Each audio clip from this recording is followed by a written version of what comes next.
Hello, everyone. My name is TJ Billard, and I am the Executive Director here at the Center for Applied Transgender Studies. And it is my great honor to welcome you all to the second event in the Center's Distinguished Lecture Series for 2024.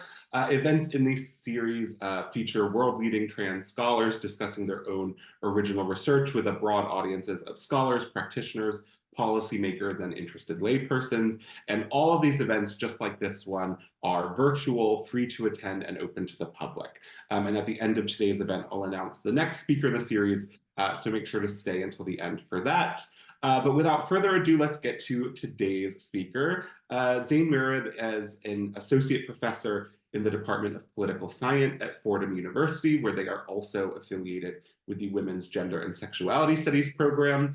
Dr. Murib earned their PhD in political science from the University of Minnesota, and their research bridges scholarship on gender and sexuality, interest groups and social movements, and marginalized political identities in US politics.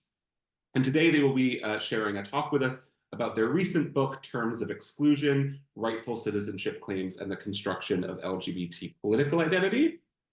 Dr. Murib will speak for about 40 to 45 minutes, at the end of which we'll have about 15 to 20 minutes of moderated Q&A. So during the talk, feel free to use the Q&A function in Zoom to submit your questions.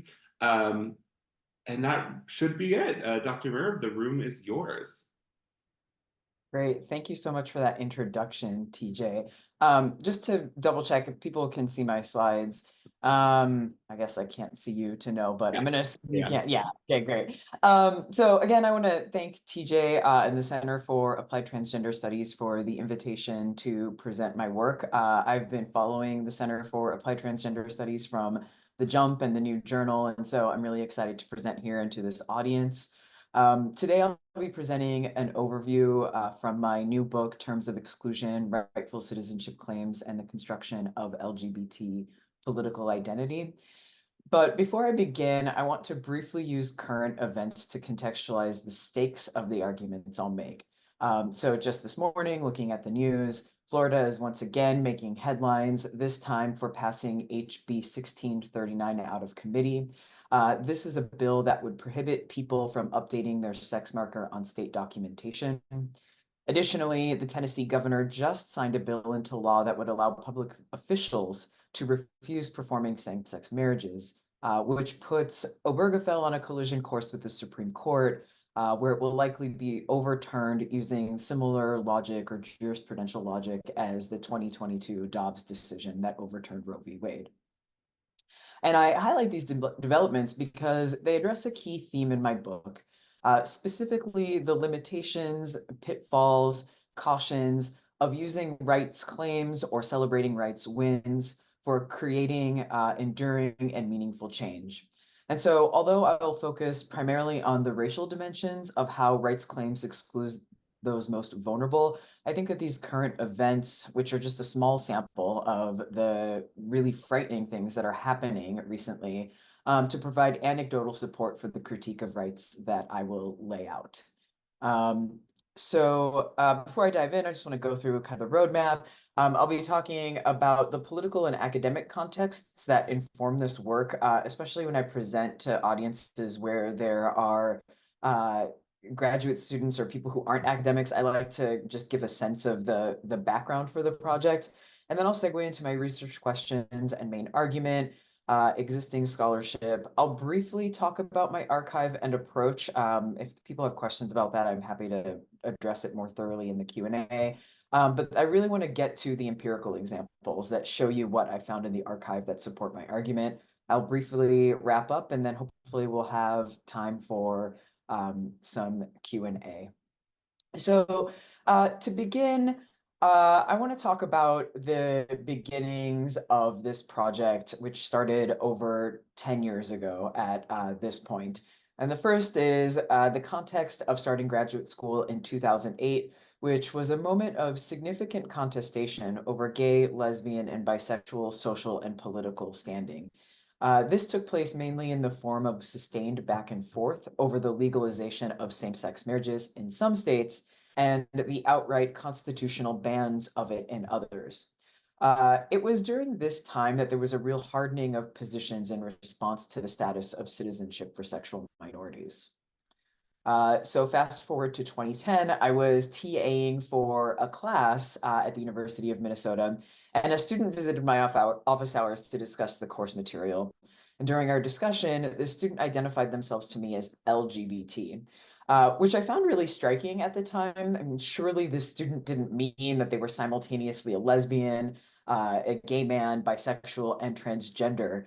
But I reflected on it further over the days that followed and concluded that what the student was attempting to indicate is that they saw themselves as part of a community comprised of sexual and gender minorities, and that LGBT was the most succinct and simultaneously indirect and therefore safe way to indicate that in the context of those ongoing fights.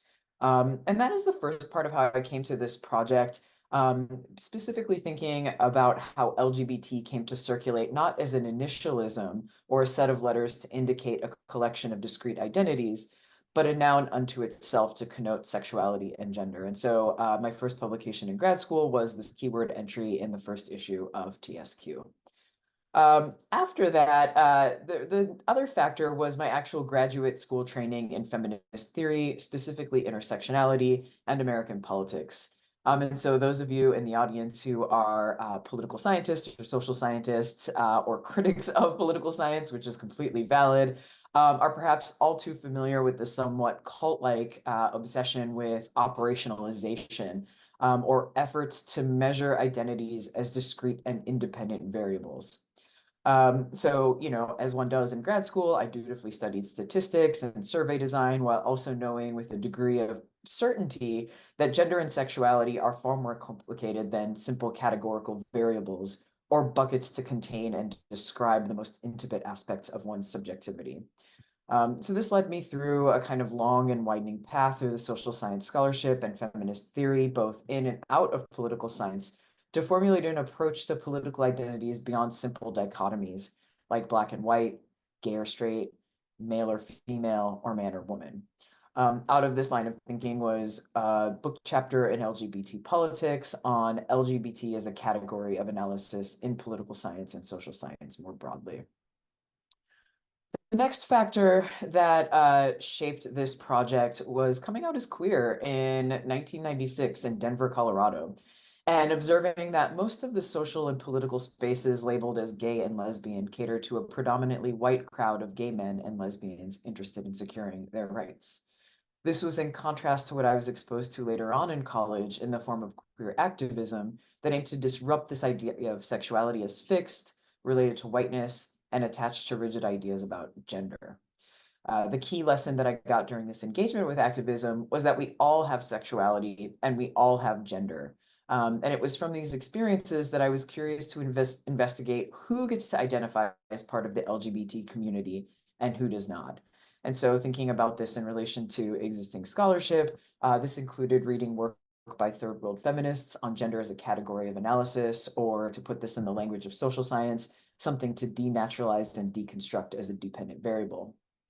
It also included work on gendering and queering political science and the social sciences, all of which took place against the backdrop of post-colonial and queer of color interventions to highlight the ways that white supremacy and colonial projects are routed through bodies to secure a certain version of normative citizen or the normative political subject. In this case, the one who is most approximate to the prototypical rights-bearing subject, white, heterosexual, affluent, and educated men. These questions were further motivated by events that took place in 2015 as the question over marriage equality was settled at the federal level by the Supreme Court. In June, and right before the court's anticipated affirmation of the right of same-sex couples to marry, the following took place at the White House celebration to mark the beginning of Pride. So I'm going to just play this video for you briefly.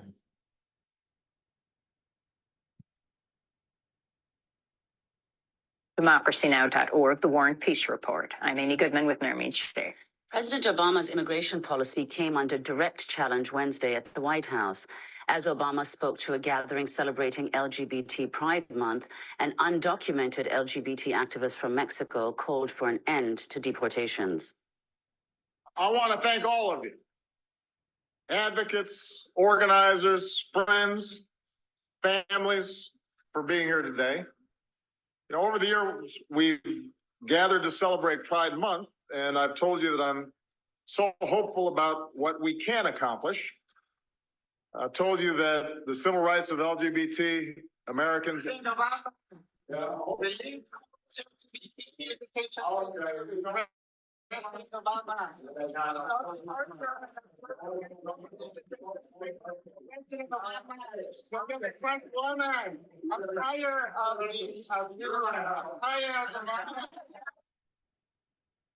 As a general rule, I am just fine with a few hecklers,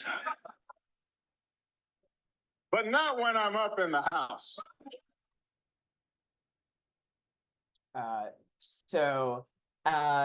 This video, as context for those of you who don't know about this event, shows Geneset Gutierrez calling for the release of all LGBTQ detainees and brashly being shut down by Obama, who in one moment is speaking about civil rights for LGBT people, and in the next cracking a joke that plays on xenophobic tropes of migrants as parasites who feed off of the US, or in his words, eat the food and drink the booze. Most significantly, he joked that he is fine with a few hecklers, but not when I'm up in the house, suggesting that there are people who belong in this majestic symbol of the polity and those who do not. I think also significantly, you can hear the boos and jeers by the other lesbian, gay, bisexual, and transgender people present at this event, which transitions to cheers, clapping, and laughter as she's removed by the Secret Service. In the videos, you can hear one person, or in other videos that document this event, you can hear a person next to Gutierrez emphatically asking her to stop the protest because, quote, "This is not for you, this is for us." So terms of exclusion represents the work that brings all of these strains of thought together, asking two interrelated questions. The first is, who constitutes the us of the LGBT group, and which issues are prioritized as a result? And as this anecdote illustrates quite vividly, it is the civil rights advocates present in the room who are poised to embrace marriage equality as the pinnacle of 40 years of activism, who are viewed as the proper members of the LGBT group, not an undocumented transgender woman from Mexico calling for the end of deportations. The same dynamics of exclusion are true for transgender people, Black, Asian, Native, Latin, African, and Arab LGBT people, and most broadly, women.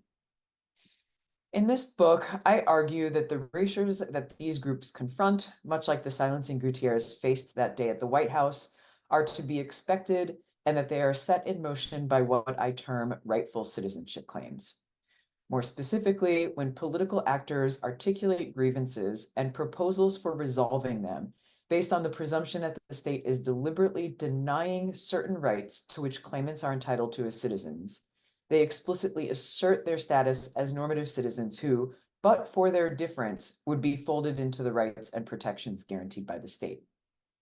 These claims as a political strategy ignore that not all members of the group are, in fact, full citizens. And here I mean in both the legal sense and also in the sense that the practice of certain citizenship rights are limited for women, people of color, certain religious groups, people with disabilities. This list goes on and on.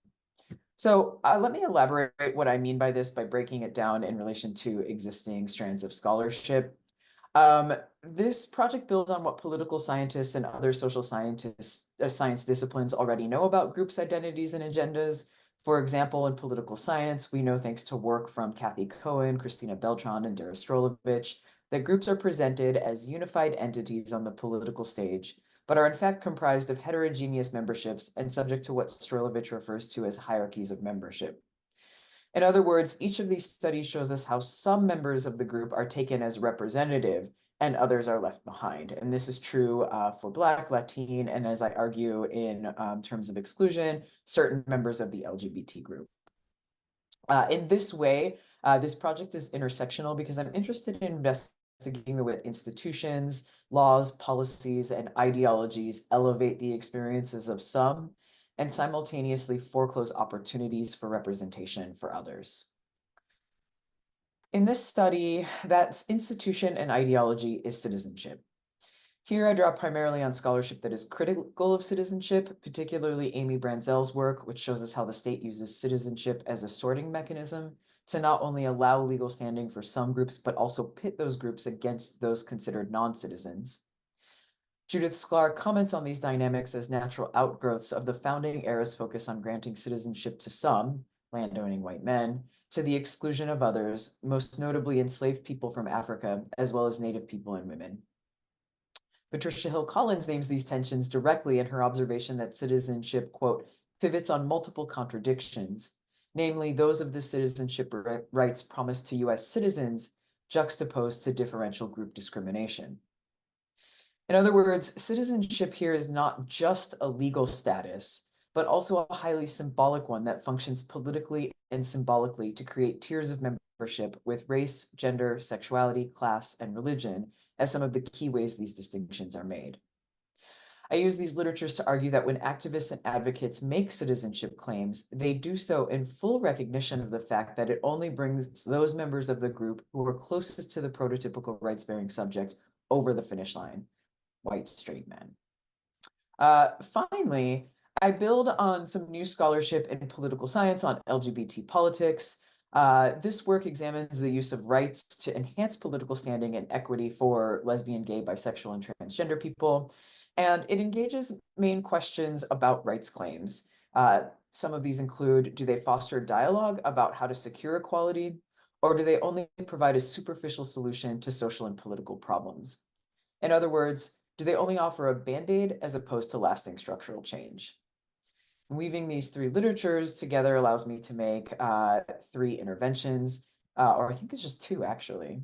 We'll see. The first is that I'm able to explore how variations in political strategy shape within group marginalization. In other words, it's kind of taken as natural and self-evident that groups will want to advance rights, but as I'm going to show you today, not every segment of marginalized groups focuses on rights, and so we can see how rights actually acts as a sorting mechanism in determining who is considered a member of the group and who isn't. I also am able to shift attention to under which conditions and for whom citizenship claims are met. Again, if we think about this event at the White House, the celebration is that civil rights are being granted to LGBT people. But as we can see from that example, it's not all LGBT people. And then finally, I'm able to focus on the temporal dimensions of processes through which marginalization develops. So I just briefly want to overview my archive and my approach. Again, I'd be happy to talk more about this in the Q&A, but I just want to make sure that people understand a little bit of what I'm doing and how I'm doing it. I reviewed two sets of documents, or I conducted extensive archival research to assemble two sets of documents. The first are publications from gay, lesbian, bisexual, transgender, or LGBT either publications or social movement groups or interest groups. These include publications like Come Out, the GAA Alternative, a publication called By Any Other Name, Anything That Moves, The Advocate, and the Washington Blade. I also looked at internal documents from the organizations themselves, and this includes the Gay Liberation Front, the NGLTF National Policy Roundtable transcripts, and the HRC archive. The archive that houses institutional documents is located at Cornell University. And so they have all of the social movement, or not all of them, but they have a pretty substantial collection of internal documents from interest groups and social movements. And the way that I processed these is I used a method called critical discourse analysis. I adapted it for my purposes to look at two discursive sites. I looked at when analogies were made by speakers or in writing. And so here's an example of one: gay people, like African Americans, are second-class citizens. Here, the implication is that gay people are separate from African Americans. And what's interesting for me is that this is taking place in relation to a rights claim. I'm also interested in looking at linkages as they emerge and evolve over time. And so while we in contemporary discourse might take the linkage of gay and lesbian for granted, prior to the 1980s and the beginning of the HIV/AIDS crisis, this was not a natural linkage. And so it emerges in that moment as one that is naturalized. Additionally, gay rights are human rights here, linking gay people, but specifically their rights claims to human rights paradigms in ways that I argue have an epistemic effect on what comes to be known of the group. I also am interested in thinking about how these analogies and linkages come up in three different places. The first is in conflicts over group membership. In other words, who belongs in and who belongs out. We know from a lot of social science and feminist scholarship that when one asserts that one is part of a group, it requires the designation of another. And so conflict is a place where I can see this. The next is what sociologists refer to as stigma transformation. This builds on some innovations from the Black Power movement that, proclaimed that Black is beautiful as a way to transform negative stigmas about Blackness to positive associations. And so gay actors copied this in the proclamation that gay is good. And then finally, representation. So in other words, how is the group described both to its internal audiences of members or potential members and externally? And here I'm interested in specifically in looking at the way that groups explain themselves to people in elected office. So putting this all together, I used Atlas TI. I had 483 documents that were between 10 to 250 pages each, and I identified 1,436 quotes. A quote could be varying lengths. It could be a sentence. It could be entire documents. But I coded them using a coding scheme like this. And again, I'm happy to talk more in the Q&A about this. But I identified an analogy, and I would say if it was a racial analogy, or I found conflict that was characterized as anti-woman, or in other words, excluding women from gay activism. This was an iterative process. I like to joke with people that I read so much that I had to change my glasses prescription like 3 times in over the course of 2 years. But basically reading over and over and over again, and then using Atlas TI to explore the connections within these documents. One of the things that focusing on discourse allows me to do is push back against the idea that advocating for rights represents the most logical strategy for groups to advance. This intervenes in ongoing and current debates over political tactics that are usually glossed by scholars and activists themselves as assimilationist or radical. And just as a quick, primer on this, I'm sure everybody already knows, but radical strategies are those that aim to upend institutions, laws, and ideologies that structure and maintain oppression, whereas assimilationist claims advocate for inclusion and recognition in existing systems. And what I'm able to show with the benefit of hindsight by focusing on discourse through historical analysis is that although these groups are talked about as separate approaches to politics, in practice, they were competing views over who ought to be included in political mobilizations, with the question often being settled by considering which members would be most conducive to advancing successful rights claims. This means that radical groups aren't simply advocating for different strategies, but that they tend to capture those members of an overarching group who do not reflect the prototypical rights-bearing subject. Again, white, monogamous, affluent, able-bodied, and reproductive men. I show this in 5 chapters, which examine the construction of gay, lesbian, bisexual, transgender, and finally LGBT political identities. So what I'd like to do now is turn my attention to the empirical examples and show you how rightful citizenship claims look when they're deployed by political actors. And here I'm particularly interested in who is constructed as a proper member of the group and who, as a consequence, is constructed as outside of the group, even as they also identify as gay, lesbian, bisexual, and/or transgender. And so I'll begin with some examples from the 3rd chapter of my book, which examines how political actors crafted the boundaries of gay political identity in the late 1960s through the mid-1970s. Since I'm particularly interested in rightful citizenship claims, I compare 2 organizations, one that refused to adopt a rights framing for their political demands and another that made rights claims central. And through this in-depth analysis, I'm able to show the ways that rightful citizenship claims precluded and even requires the erasure of membership for Black, Latin, Asian, Native, Arab gay men, lesbians, bisexuals, and transgender people, among many other intersectionally marginalized members. So to begin, a little background: in 1969, the Stonewall Riots take place in New York City. At the time, the primary organizations for mobilizing gay men and lesbians were more like social clubs, the Mattachine Society and the Daughters of Bilitis. Scholars have commented that it's interesting that they do not include gay or lesbian in the titles of these organizations. And so the Stonewall Riots represent a major shift away from the focus of these organizations on privacy and respectability. In New York and San Francisco and in LA before, the young people who fought back against the police raid did so in the spirit of radical movements of the time, notably the Black Panthers, the anti-war movement, and women's liberation. So what happened is that they made a break with these more private and quiet groups and established the Gay Liberation Front. They published a magazine called Come Out to organize their members. I like to think about the publications that circulated during this time as similar to social media. They circulated by people who subscribed to them, and they would hand them off to a friend who either was scared to subscribe or couldn't afford to subscribe.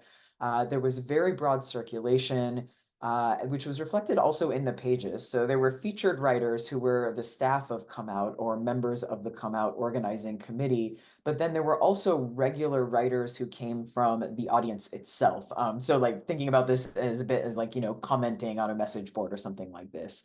So I argue that it captures a lot of voices during this time. The Gay Liberation Front ran from 1969 to 1973. It imagined itself as alongside and within radical movements of the time. And as I'll show you, instead of rights, they advocated for a political praxis of gay solidarity.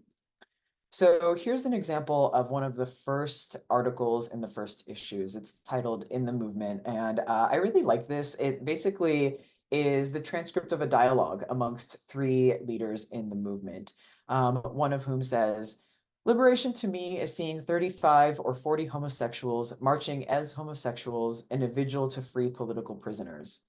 We have been political prisoners, and we will be political prisoners. Homosexuals are beginning to see themselves as an oppressed minority. I don't think homosexuality is a magic tie that binds us all, but in a sense, there is something. It's being proud of ourselves, and I think that's what liberation will help us find, a pride that we can just stand up and be proud of ourselves as human beings." So a number of features stand out in this quote. The first is a kind of repudiation of thinking about identity along a single axis. This commenter is saying that they don't see themselves as a discrete minority, but as part of a group that is advocating for liberation. Conspicuously absent from this excerpt is a focus on rights. Again, it's about pride and it's about liberation. This was echoed in an article by Steve Gavin, who wrote, "By putting ourselves in little compartments apart from the gay community, we are only helping sexists drive a wedge between us and the gay community." He writes later in the next paragraph, "Racism and sexism have a common element: dehumanization. The oppressor tries to convince his victims that they are subhuman by their very existence." Goes on to say, "It remains for all of us to develop a joint consciousness to be able to transcend our own oppression and reach common ground with our sisters and brothers in all true liberation." So again, here, the idea is that to be gay isn't a single axis orientation. It's about imagining oneself alongside and within the struggles that are being waged at that moment in relation to power, to establish a different social order. This, as you can imagine, became the source of a conflict, specifically in I think it was, when was the Black Panther? It was, the date is escaping me at the moment, but in the late 60s, the Black Panther Organizing Party asked other radical groups to contribute to the Panther 21 Bail Relief Fund. And because GLF was a consensus-based organization, they put the issue to a vote, with the majority of members saying that they should contribute a portion of their treasury to the bail fund, but others taking issue with this and saying that it was against their interests as gay people to spend money in that way. And so they immediately break off and they form the Gay Activist Alliance in 1971, which ran through 1980-ish. This organization understood itself as a one-issue organization. They followed Robert's Rule of Orders. And as I'll show you here, their political praxis was focused on fomenting gay identity and advancing rightful citizenship claims. So here is a picture of, or the way that I like to think about this is they had a constitution, and then the GAA alternative was like the Federalist Papers, in which they laid out their justification for breaking off of GLF and establishing their own group. And so they say right off the bat, the gay liberation movement is a movement for the right to be different, the right to be free. So again, here, rights are central to the organization's founding.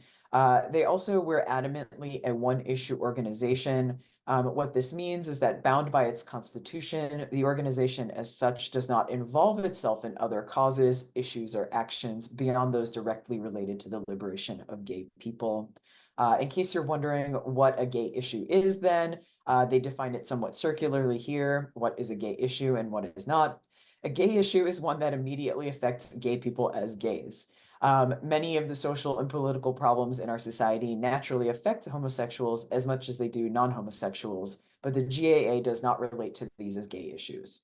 So digging a little bit deeper, we can see what the effects of this is and what it really means. The authors go on to say, a one-issue commitment in a gay organization builds an intense sense of common gay identity in its members. Unlike the members of many multi-issue gay organizations, and here I think they're speaking obviously about GLF, we do not come to think of ourselves as primarily men or women, blacks or whites. We come to think of ourselves primarily as gays. And I argue in the book that statements such as these make it most easy for gay white men to elevate their identity in relation to the gay movement, whereas Black gay people or Black lesbians or lesbians themselves would face more difficulty, because basically what's happening is you're being forced to make a choice between your racial advocacy or your gender-based activism and your gay activism. So when people are faced with making those choices, they may choose to be part of the gay organization, but it's not as easy for them to do that as it is for gay white men who are able to slide pretty neatly into that organization without having to face those trade-offs.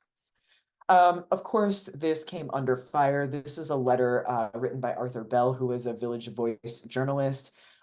He says of this one issue focus, from the start, this posed a problem for a homosexual liberation group. Many liberationists are not into hardcore politics. Many Blacks, transvestites, transsexuals, and here these are words that were, historically used to describe those groups. Street people, women, plain people, and fancy people found they wanted to relate, yet the gifts they had to give were not accepted.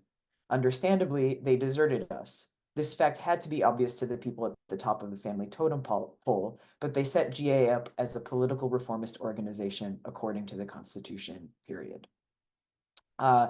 Another member of GLF and GAA, so part of both organizations, named Eben Clark, announced their departure from GAA and explicitly named the Constitution and the strict structure, specifically Robert's Rules of Order, as the reason for doing this. Clark writes, I watched parliamentary procedure destroy minorities within the group.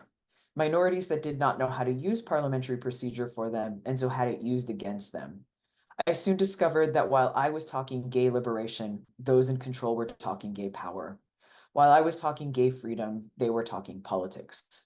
While I was talking honesty to self, they were talking success. And so here we can see quite explicitly the ways that this one issue focus, this formal political structure, but most importantly, the emphasis on rights and citizenship or rightful citizenship claims, created the conditions for the departure of Black queer people like Eben Clark to leave the organization.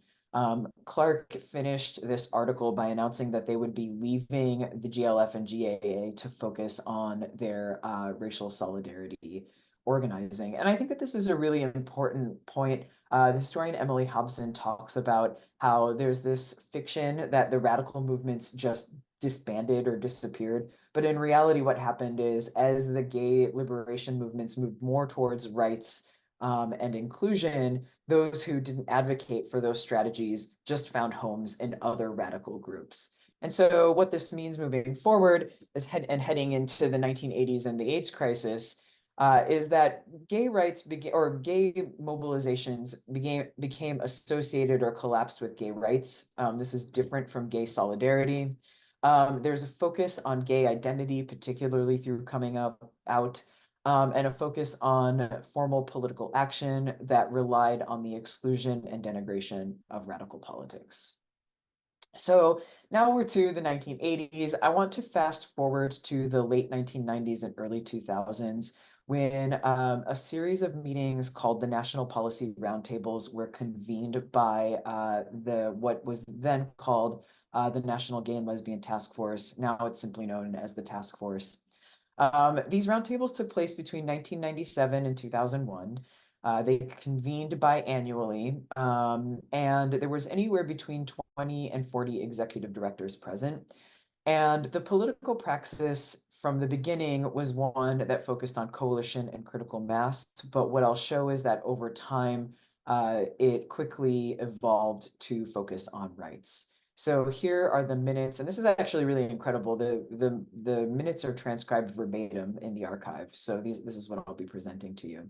So Hervé Chivid opens the proceedings, and Kate Kendall argues, who is from the National Lesbian, the NCLR, the National Center for Lesbian Rights, says, we need to set the agenda.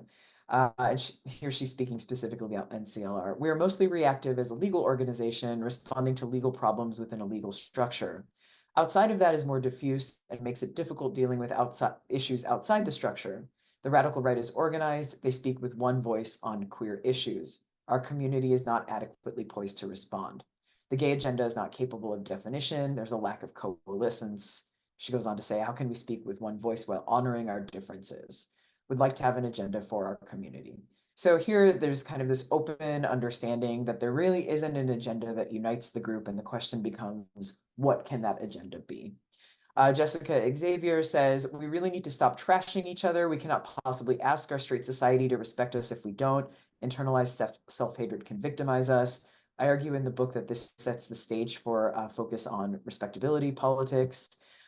Richard kind of pushes back against this. He was from a social organization active at the time. He says, in order for there to be a meaningful agenda, we need priorities, and we should aspire to changing our conduct. But I'm not a fan of unified agenda. It's a messy movement, and I like it that way. We're facing a monolithic right with only two principles, a free market and no government.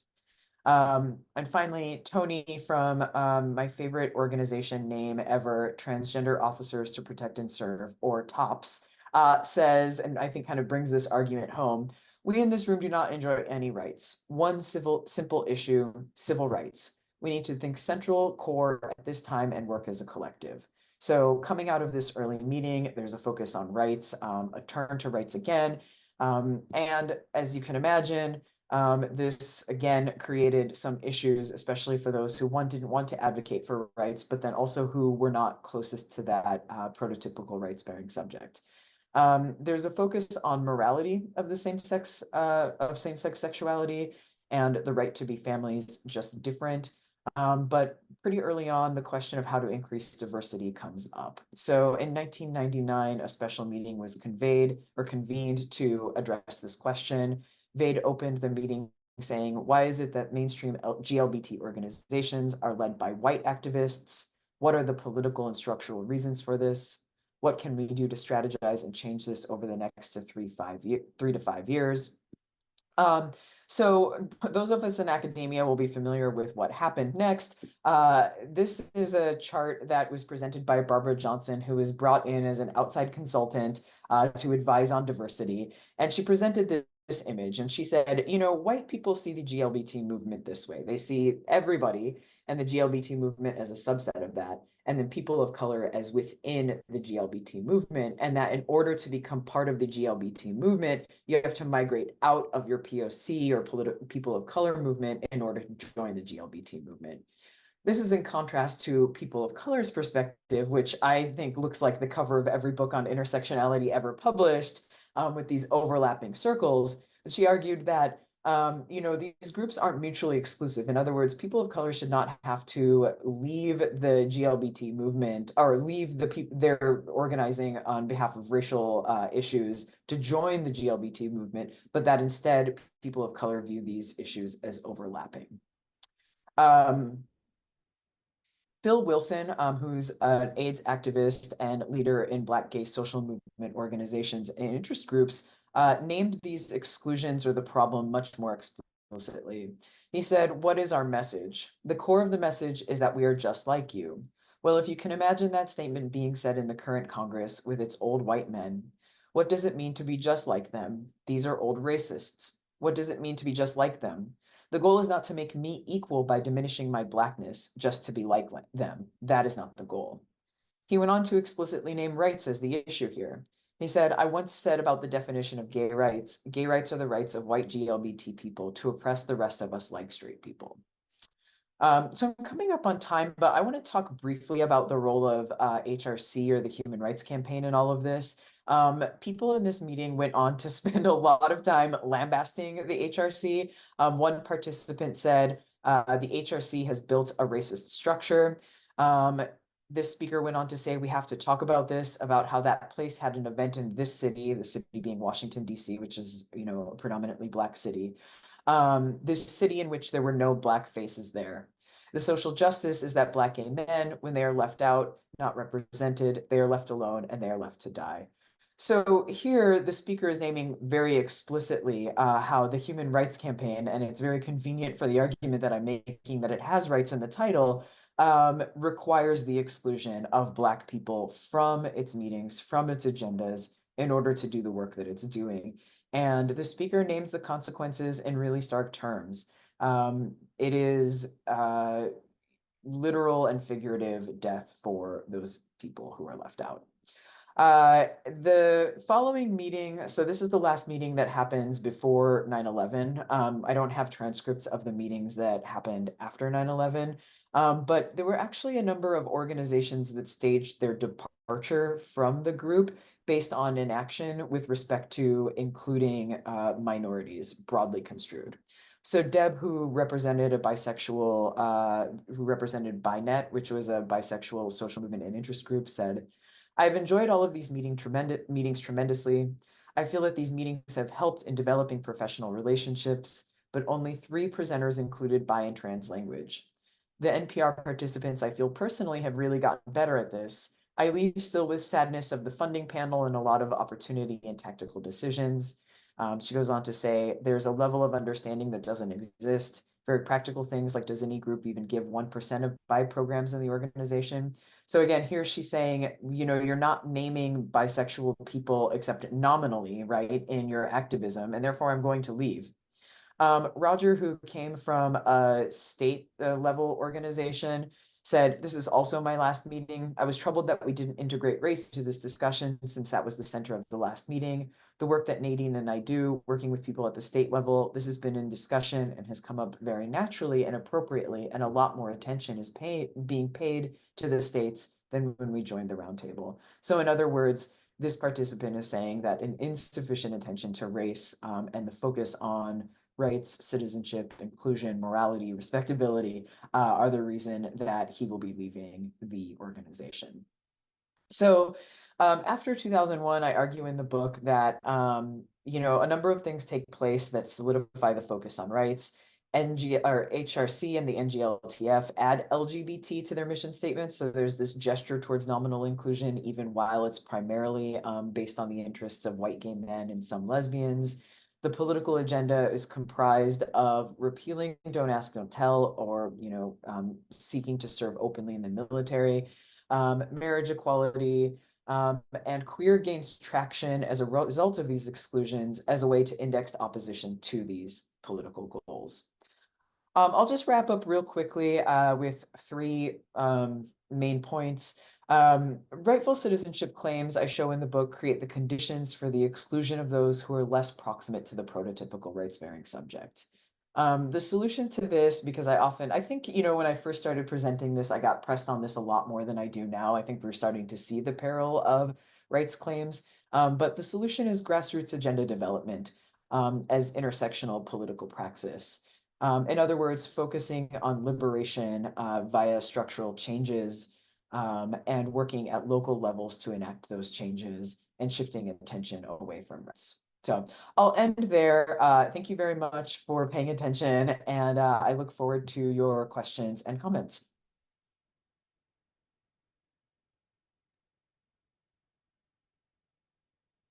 Wonderful. Thank you so much for a really wonderful and illuminating talk. We will now move into our Q&A. So if you have any questions for Dr. Murib, please submit them through Zoom's Q&A function. It should just be located there at the bottom bar in your Zoom window. While people think and type, I guess I'll start with one question given the audience here. Is a lot of the focus on the construction of citizenship claims in this broad LGBT, sometimes LGBTQ plus formulation includes, as you say, all these various forms of exclusion centered on race, normative presentation, and of course, trans identity as well as bi identity. And that's very much evidenced in the case of the Guterres-Obama interaction that you kind of prefaced. So I'm curious to the extent that there is a trans movement that does define itself as overlapping with but distinct from the LGBTQ movement because of a lot of the exclusions you've talked about. What do the nature of these forms of citizenship claims look like within the trans movement? Are they meaningfully different in the way they're formulated and the extent to which they are exclusionary or not? Yeah, so I have a chapter that looks at trans organizing during this period of time. So beginning in the 1990s and through the early 2000s. And it's, again, I'm only looking at like a snapshot of organizations. So organizations that are operating at the federal level. But one of the things that I was really surprised to see in the publications at that time was grappling with this question, but then also really deciding that like what we need to focus on right now are trans issues. And that there are issues that are affecting people living with HIV/AIDS, and there are things that are affecting people who are Black and trans and all of these other things, but that they need to have their own organizations. So here the logic is like a pluralist logic, so that we can all fight together, as opposed to thinking about how can we push for structural change that will help everybody who identifies as trans or gender nonconforming. One of these organizations at the time, I have a picture of it in the book, their membership tiers started at $35 in the late 1990s, which was, kind of a lot of money, and would go up to like, $5,000. And so again, I mean, I think like with respect to, I can only speak about the organizations with respect to the book that I studied. I'll say more broadly that it's really interesting to think about how these conflicts over what trans people should be mobilizing towards have really characterized the last 40 years of activism in that name. And you have people who are saying we need the right to be included in these different things. And you have other people saying, sex and gender actually seems to be the problem here, and maybe we should be talking about that. And I think that unfortunately, what that sets the stage for is the far right has made it very clear that their goal is to split trans from GLB because they sense a vulnerability there. And so I think, I'm just kind of talking around this, but I think that, part of the issue here is like when we silo ourselves into advocating for our own rights as our own group, not only are we excluding people within that group, but we're also creating opportunities for us to be split off from others because we're not focusing on solidarity. Absolutely, yes. We have a question here asking about what are some of the messages are that you hope that current activists and other political actors, as opposed to academics, take away from this book. So I guess maybe a question about the more applied kind of perspective on what your book might teach non-academic audiences. Yeah, this is a really great question. Thank you for this. I think that one of the main things that I want people to take away from this book is that when you're like just going about your business as a political person, and we're all political, right? Because we just like occupying space means that we are involved politically. Is that when people focus on rights and their individual rights or what they're being denied, to kind of see that, to use like, you know, Gen Z language, like to see that as a red flag and to ask questions about what those rights claims, who those rights claims are elevating and who might be erased as a result of the elevation of that. And I'll give just a quick example of this in contemporary politics. We see a huge focus right now by the Democratic Party on reproductive access, right? Reproductive rights, accessing those technologies. Just the other day, the Alabama Supreme Court said that, you know, embryos are people, and the Democratic Party is kind of having a heyday with this, and they see this as a way to get voters to the polls. At the same time, there is a widespread and terrifying attack on the bodily autonomy of trans people. And this is not just the prohibition against accessing healthcare, but it's also authorizing murders. And so we have the, you know, Next Benedict being beaten to death by classmates, right? Because I think this hateful discourse creates the conditions for actions like that. And so I think one of the things that rights claims does when we focus on rights, so here the reproductive rights example, is it requires focusing on the people who are assumed to be the claimants for that and forecloses possibilities for viewing struggles as aligned, in this case, bodily autonomy. Both of these groups are facing threats to their bodily autonomy because of ideologies of white supremacy, capitalism, sexism, patriarchy, all of these different things. And those groups could be unified, but instead what we're seeing is separate mobilizations. And so I think, you know, again, treating rights, to sum up, treating rights as a red flag, but then also always thinking about the ways that you can be bringing people into unlikely coalitions on the surface is the political lesson that I hope people will draw from this book. Absolutely. I think also I'm curious about the relationship between like the state as source of oppression and targeting, but also as perhaps one of the structural features that leads to the rights emphasis that you're, you know, quite thoroughly critiquing. And, you know, as somebody who is a political scientist writing in the context of how political science thinks, like the state is kind of like the home of politics, and the language of the state is the language of rights. And so I'm curious what it looks like too to have movements that simultaneously do address the harms of the state, but also that avoid the kind of myopic rights focus and the way that that does all of these kind of derailing things for the movements and for the potential towards liberation that you're pointing to. Like, what does it look like to build movements that do address the state, but that don't do this? Yeah, well, I mean, I hate to be, I hope I'm wrong, but I think we're going to find out really soon. You know, I think we've been in the process of finding out since 2016 and maybe even before 2016. I think that you're always going to have people who are working within the boundaries of liberalism and making those fights and litigating and, you know, fighting those fights on its own terms. I think some of the most inspiring work that I've seen is happening at the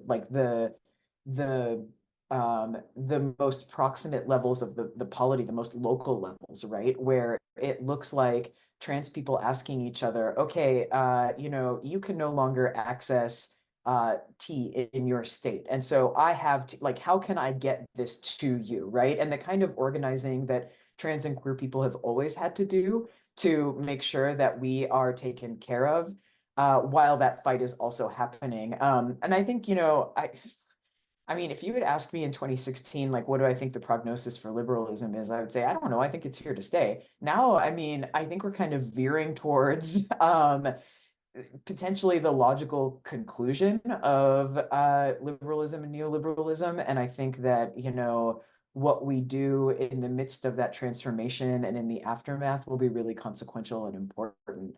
And that we'll need those tools from working in our local communities to get us through it.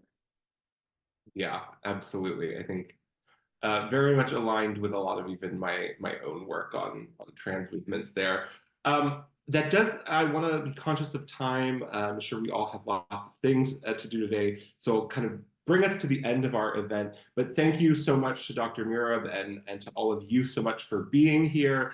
There will be a recording of this for all of you to revisit that should go up in the next week or two.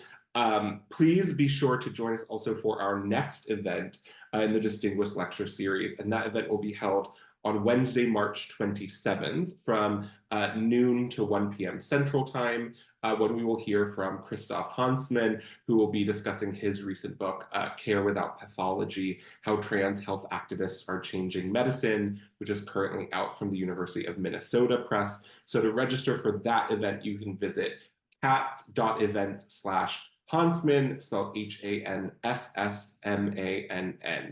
So thank you all again, and hopefully see many of you next month.